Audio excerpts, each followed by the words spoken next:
Welcome back to Hoochos. Today on Hoochos, we're going to build this. This is a hydroponic orchard, of course. What else would it be? Or the beginnings of, anyway. I've still got to fill it up. Let's get to it. So I've been super impressed with this gutter system technique, especially this hydroponic version. I've done very little to this system, and it's just grown from strength to strength. I'm going to explain what these guys are doing in the system in a minute, but first I'm going to take you on a tour and do some video updates. So first of all, just have a look at these guys. This is the rain gutter grow system, and it's working fantastically. The greens in this system are actually going better than my NFT system, purely because I think the root temperature of these crops, especially in the heat that I've got at the moment, is staying lower than these guys. Now, the pak choi is doing fantastically, and you'll notice it's spotty because I've been eating it as I go and giving it to friends and such, as you should with food, you know. It's really hard because I want to give you like a full shot of the whole NFT system just going into bloom.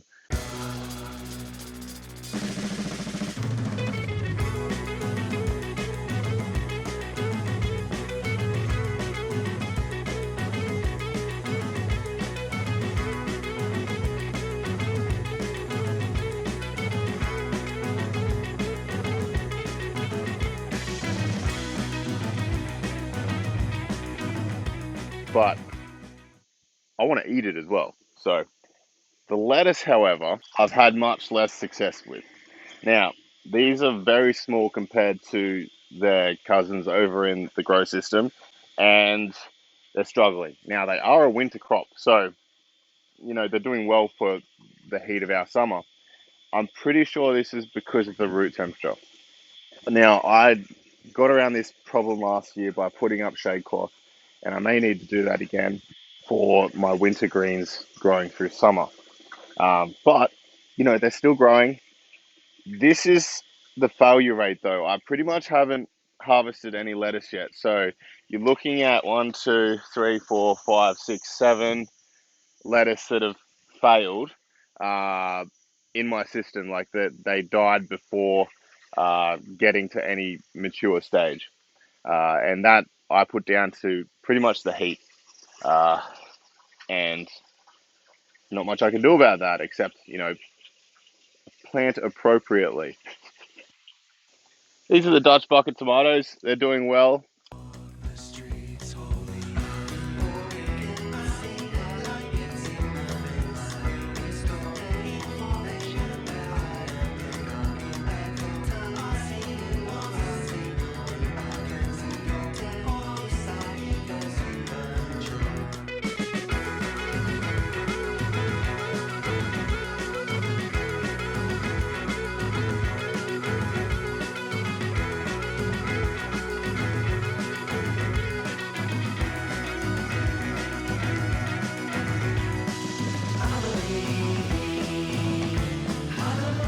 I've had some trouble with blossom end rot on the tomatoes.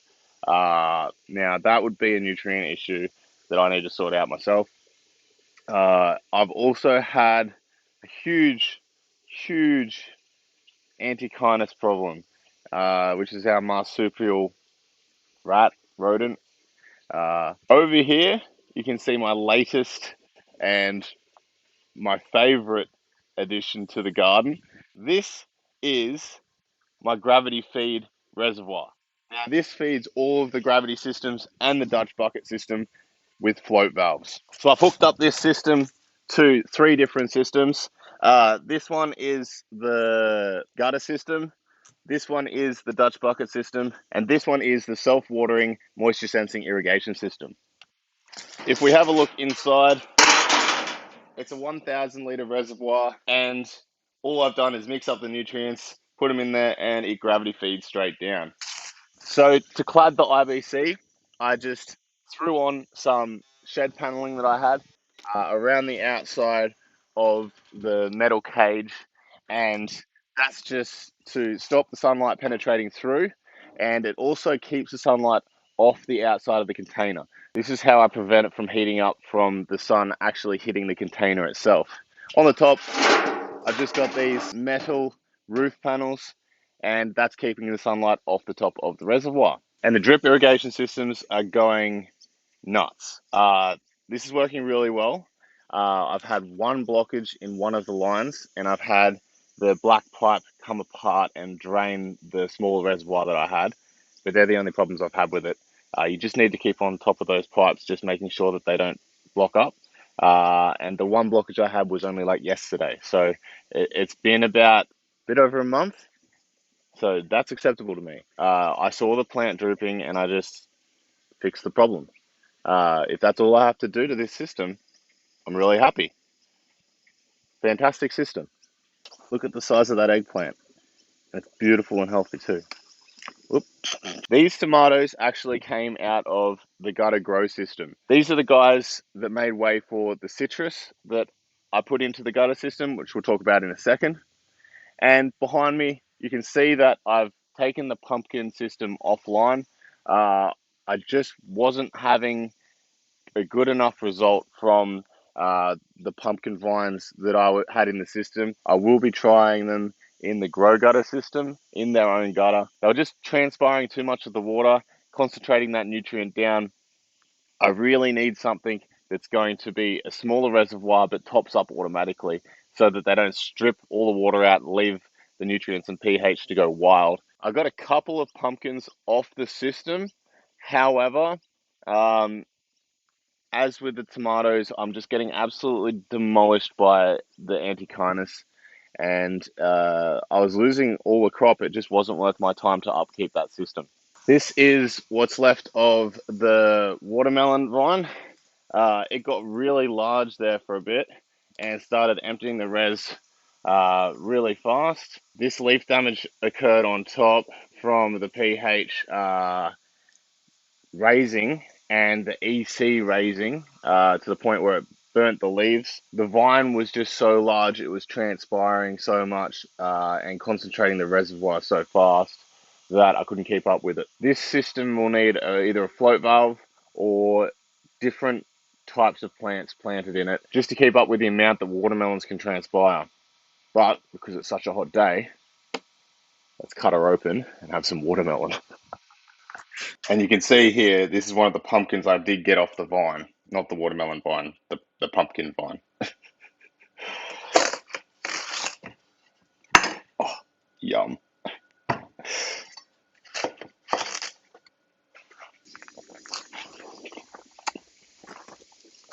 All right, so let's talk about the hydroponic citrus. I first got the idea to do the hydroponic citrus in autopots, and I hadn't made this system when I first potted these up.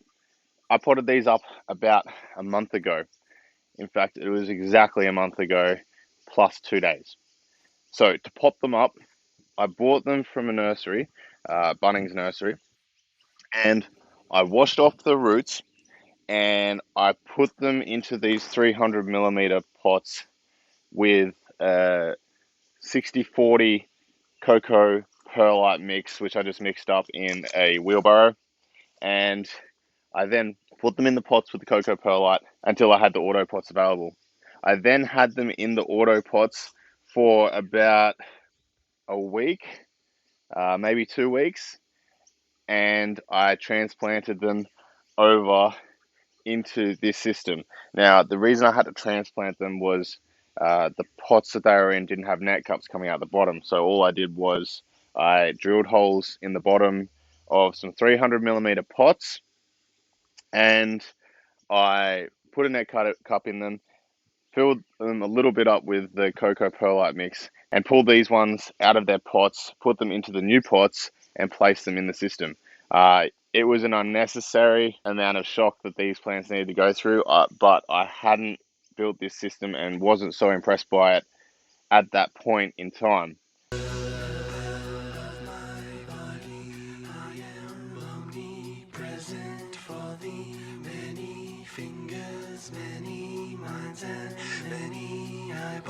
Puppet, my feet, I walk the streets, only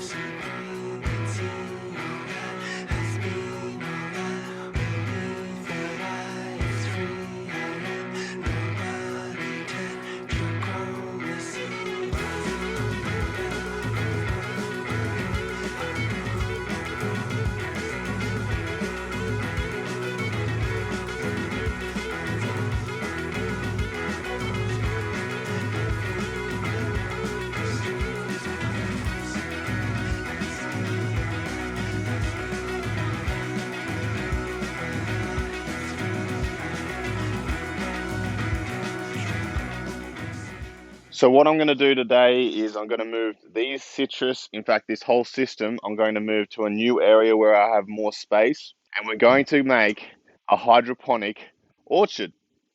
Now the plan for the orchard is I'm going to space the trees out so they have enough space to grow, which will then shade my greens and other vegetables that I'll have spaced intermittently throughout the orchard. Now I'm going to be running the orchard gravity fed from a large reservoir. I'm actually going to move that reservoir over to the orchard, and we're going to run the orchard on Campbell's Diamond Tea.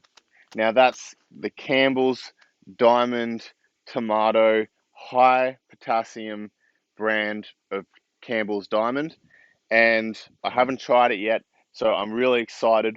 I picked it up yesterday, and while we're on that subject, I'm actually running the NFT system on Campbell's Diamond Blue at the moment, and I'm getting good results. It's mostly greens. I've got the tomatoes there as well, but the tomatoes are thriving in it as well. So plants like to live.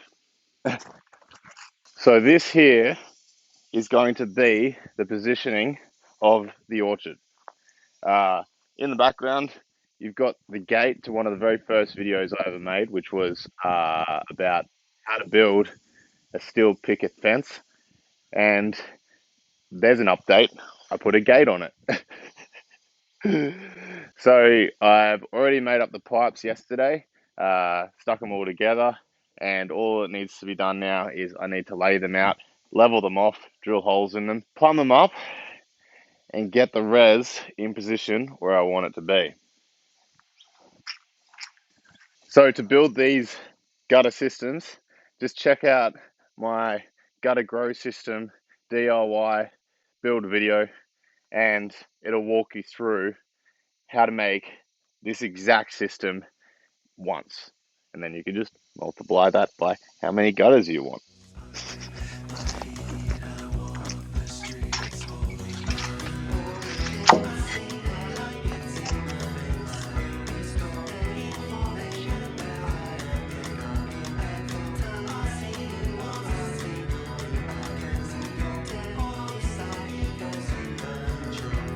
And there you have it, a hydroponic orchard. Now I've obviously got to fill it up, and I'm going to space out the trees so that they have enough room to grow out and give a bit of shade over the veggies, with your larger plants growing out from here, which will be the watermelon and pumpkin and things that need ground cover space. Then the next level will be tomatoes, capsicum and whatnot, and then above them, over the top, the fruit trees. And we'll see how it goes. Anyway, see you next time. Happy hydroponicking. Many eyeballs pop at my feet. I walk the streets.